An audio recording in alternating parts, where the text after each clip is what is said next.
I just built additional shelves because my workshop is cluttered already.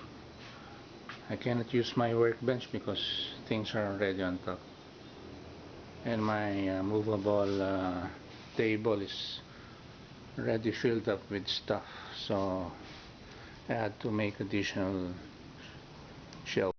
When you're making shelves, be sure to screw the boards in place, but you have to cut off the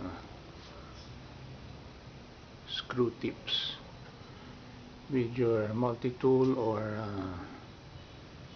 angle grinder with a metal cutting disc. So this is sturdy, it doesn't want to move, so that's the style of the bracket I used. There are two angle bars here, there's a gusset here, so 3 holes for screws on the side and on top.